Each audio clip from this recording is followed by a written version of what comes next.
In MMA, we're sometimes blessed to get a deep insight into the crazy life and personality of what makes a fighter, but it's often said that the mental game can make or break a combat athlete, but their actions outside of the cage and personality also has a tremendous amount of stock in determining how many eyes are on them. Naturally, throughout a career, we'll see fighters' personalities grow and mature as time goes on, but in other circumstances, some will consciously alter their personalities to even cartoonish extents if they perceive it may help their career for a variety of reasons. I'm Jason from MMA On Point, and these are the top 10 personality shifts in MMA. Number 10, Bob Sapp. The science project that was Robert Malcolm Sapp had two very distinct halves of his combat career. From 2002 to 2007, Sapp's outrageous size and aggression was something to behold. In MMA, he had legitimate pride wins and even almost took out Big Nog in the early going of their contest. Sapp also fought kickboxing throughout this time, defeating the legendary Ernesto Hoost in back-to-back outings, and other names such as Kimo Leopoldo and the guy who upset Kimbo Slice, Seth Petruzzelli. People were genuinely worried about fighting him back then, and yeah, sure, he didn't have much of a technical game, but 300 plus pounds of steroid-infused muscle was a frightening prospect for anyone. But also, right around that time, Sapp's career took a sudden U-turn. He went from being a rushing, aggressive striker to dropping to the floor and curling into the fetal position the instant he was remotely hurt. After 2007, Sapp's combined MMA and kickboxing career was a shocking 5-32,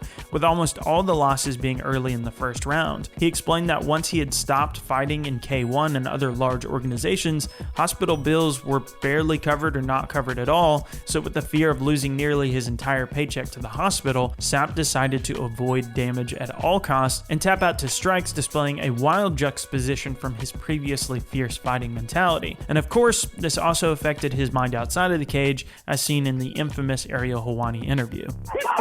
I'm sorry, you are right. I'm You're just insane, acting right Bob. now. Bob, Oh my you've lost your goodness, mind. Number 9, Kevin Lee. The change in Kevin Lee's personality is perhaps one of the more natural on this list. He entered the UFC back in 2014 and was the second youngest fighter on the roster at just age 21. As expected, Lee was rather green and even outright nervous at his interviews on Fight Week, which if you compare to his demeanor nowadays is pretty stark. There are probably two reasons why Lee changed from a quiet, mumbling newbie to a confident and even borderline arrogant contender. Firstly, he all but certainly took some inspiration from one Conor McGregor. Just see his press conference performance ahead of his breakthrough matchup against Michael Chiesa, and iterated a pretty identical line as Conor in reference to his opponent returning to the prelims after their contest. And to be fair, you can kind of understand, as annoying as it was, with Conor Mania being in full swing back then. But the other factor that played into Kevin Lee's change in personality is the fact that we'd see him face some tough wins and losses against some of the best in the sport. He went from an undefeated 21-year-old to a 15-fight UFC veteran in front of our eyes, evolving into a far more confident version of himself that no longer needed the imitation antics on the mic. Number 8, Jon Jones. We all know by now that Jon Jones definitely has a wild side to him that often lands him in trouble,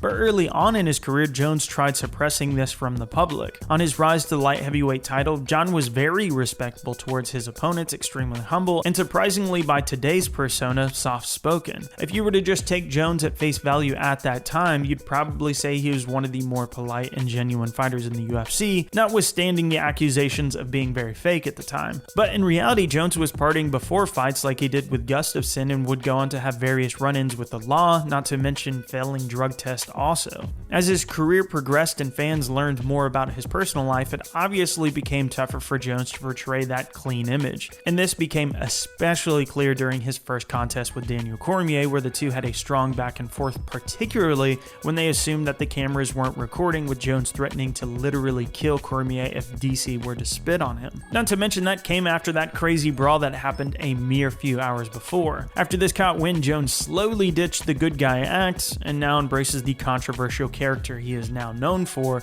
better or worse. Number 7, Mark Hunt. There's plenty of reasons why this man is one of the more beloved fighters in recent times. He captivates the loyal MMA fan base and tends to give that underdog vibe vibe when he squares up to opponents that are significantly taller, which is most obviously evidenced with his emphatic one-punch KOs. After all, even Street Jesus loves knockouts. But also, Hunt's relaxed and carefree personality is a key factor why so many fans were drawn to his career in the first place. In a sport where mind and body is on the line, Hunt staying his jokey, carefree self is just a testament to the type of guy he is. However, this all changed after his UFC 200 matchup with Brock Lesnar. The UFC pulled a bit of a fast one in order to get Lesnar to the table and compete, and then obviously it was revealed that the ridiculously quote-unquote jacked white boy was ironically dealt with after failing a pre-fight drug test. Actually, twice he failed. So Hunt filed a lawsuit against the organization and went on brutal rant after brutal rant, slamming his many opponents who had failed drug tests in the past. Hunt went from a super chill fighter to acting deadly serious and essentially foregoing his UFC career by trashing half of his opponents in the entire company. No doubt at all that these feelings had been around for a very long time, and it was this scenario that caused him to change from the laid-back and mild-mannered KO artist to a man with a vengeance against MMA's resident giant organization and lash out against the benefactors of its PED epidemic. Number 6. Ken Shamrock. When you look at his resume, Ken Shamrock essentially had two separate MMA careers, with a WWF stint sandwiched in between them. He competed in the inaugural Pancrase and UFC events in 1993,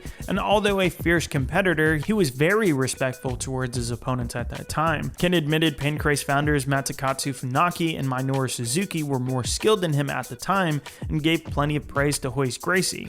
He even called himself the third best fighter at UFC 1. After a few years of this, Ken departed from MMA to the WWF due to fame and financial reasons, and he admitted at that time that he learned firsthand there how to market himself and embrace the new persona he had inside the cage. He wasn't new to pro wrestling, but he was new to American pro wrestling, and that was the difference. When he returned to the UFC in 2002, it was clear that Ken had brought along this new WWF experience. He quickly kicked off his massively significant rivalry with Tito Ortiz at UFC 40, comically showing off his pro wrestling promo skills in the build-up to the event, which was hit and miss. Shamrock would continue the rivalry with his call-out in 2005, telling Tito to sign on the dotted line. Ken acknowledged that he was putting everything over for the fans. No matter how you look at it, it's a far cry from the old days when he was careful to disrespect any of his opponents. Number 5. Conor McGregor. Throughout his entire career, he's always remained supremely confident in his own abilities. That's no different today, but when he truly hit stardom, there was definitely a mental shift that occurred, more so evident in his personal life, and has even been widely speculated as a reason for the recent losses in his career. It's notable that some of that was admitted after the first loss to Diaz. On the rise to his featherweight title, McGregor steamrolled everyone on his path to the title with a determination and self-belief rarely ever seen in sports, let alone just in MMA. Whatever you want to say about the quality of opponents back then, it seemed like nothing could stop the guy. There was an inner fire with his extremely frequent fight schedule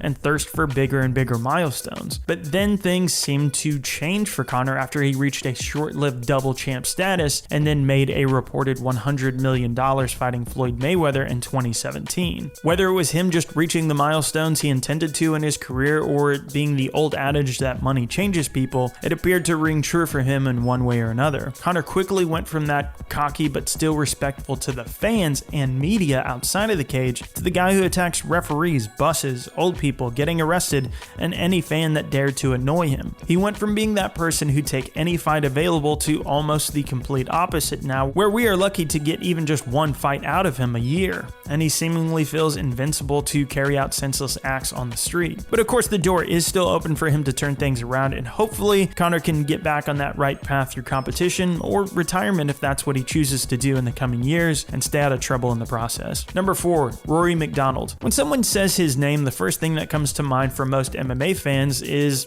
his out-and-out wars in the UFC, and especially that extremely bloody battle with Robbie Lawler. And although Rory has always been scarily calm and respectful outside of competition, his mentality towards the actual fight was borderline sadistic. Just recall this quote from MMA Junkie in 2013 2013 after his BJ Penn win. Sometimes you just want to hurt someone and devastate their lives fast. And when speaking about a potential matchup with Carlos Condit, Rory said that he wanted Condit to feel the embarrassment Rory felt in their first fight for the rest of his entire life. It definitely justifies that Red King nickname, right? Well, that's why it was so bizarre when this same person said that he's finding it now difficult to pull the trigger and has lost the fire to compete. It takes a certain spirit to come in here and put a man through pain and stuff, and I don't know if I have that same drive to hurt people anymore. After losing to Gegard Mousasi in Bellator, he admitted in between rounds that he accepted the fact he was going to lose. Maybe it's his newfound devotion to his faith, although that's not been a problem for other fighters in MMA, or it could simply just be his age and place in life, but it certainly is a heavy contrast with his former attitudes about competition. He has seemed to have regained a bit of that fire in his last outing with Bellator, but that doesn't guarantee how he'll feel after the next bout either. Only time will tell with him at the moment. Number 3. Chael Sonnen. Believe it or not, even one of the greatest fight salesmen the sport has ever seen was at one point just kind of a regular dude on the mic. Chael Sonnen was released from the UFC in 2006 with an underwhelming 16-8-1 record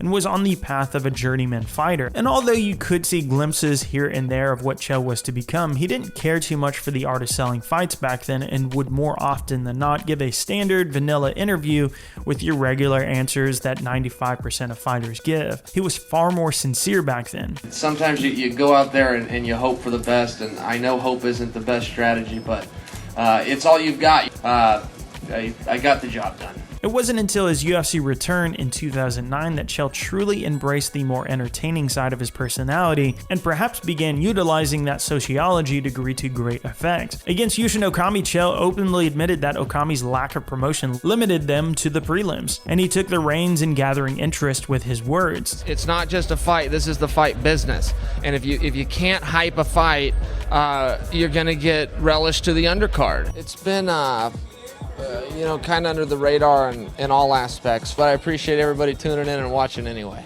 This continued on to the ultra-impressive win over Nate Marquardt, and with his infamous callouts of Anderson Silva, bolstered by a bevy of golden insults. But I'll tell you, the guys in the back know who the tough guy is. Look, there's just a lot out there on the guy. I mean, this guy's no more real than the Loch Ness Monster. Well, his 15 minutes of fame is up. He's got a black belt under the Nogueira brothers. I think a black belt under the Nogueira brothers is saying I got a free toy in my Happy Meal. I got 2 national championship plaques on my wall that says I can take him down. Uncle Dana was going to give him his walking papers, and I begged him, keep him around. Keep him around for one more fight. I will retire this guy. This is going to be a one-sided pounding, and I'm swinging the hammer.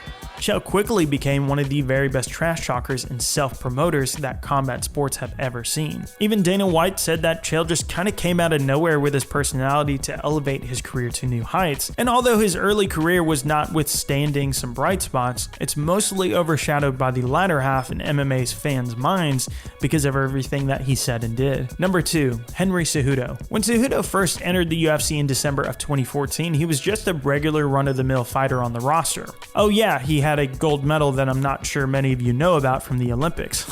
I know, right? But back then, he was respectful of his opponents in interviews and would give fairly stock answers while on media duty. I want to fight, I want to compete, I want to make sure my opponent feels that.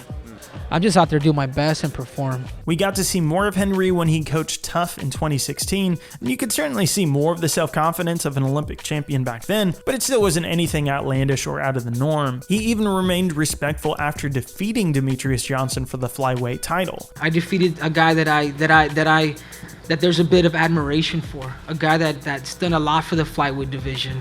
And now I have that X on my back. But Cejudo would then intentionally begin to develop a character arc as he became the king of cringe and then Triple C over the course of his next couple of fights. He began wearing flashier clothes, talking more trash, using props during face-offs, and increasing his social media presence. After defeating Marlon Moraes to become the champ, Henry declared himself as the best combat fighter of all time and the #1 pound-for-pound fighter in the world. Not just in MMA, but combat sports, period. Which is a drastic jump away from his more respectful personality personality in the old days. Perhaps Cejudo had watched DJ as a dominant champion not selling well and decided that he needed to do more than just win fights to become marketable, but I'd argue he's actually better without that kind of stuff. Number 1, Colby Covington. If you go back to the end of 2016 when Colby had just defeated Bryan Barberena, it might be a surprise for some of you to learn that he was an entirely different person back then. No callouts, respectful comments toward his competitors, and even saying that he refused to engage in backstage drama or manufacturing hype. With his UFC career beginning in 2014, there is a wealth of examples of this. You know, I just woke with my buddy Rory MacDonald. Can't thank him enough for what he did for me. Honestly, I'm being honest. Like, I train with the best guys in the world. I train with Willie. I train with Law. I don't like to get into the drama aspect of fighting. You know, I came here to get a belt. You know, so I don't want to really, worry about the drama part. I just want to worry about getting better as a fighter each and every fight. That was until suddenly after a fight with Don Young Kim in Singapore that he put the welterweight division on notice, calling everyone out and encouraging the boos from fans. I'm the on-ground king of this division. This is my division now. Dana, I'm a size 32 waist. Get that belt ready for me.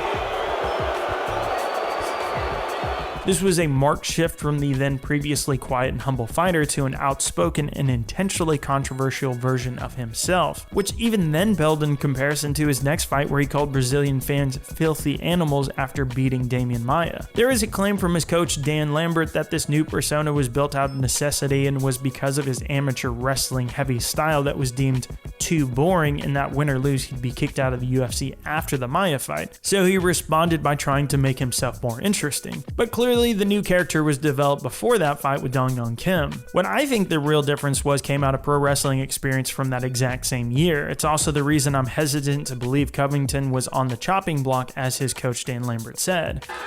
And when you idiots come to Universal Studios next time, the only thing you're going to see are roller coaster.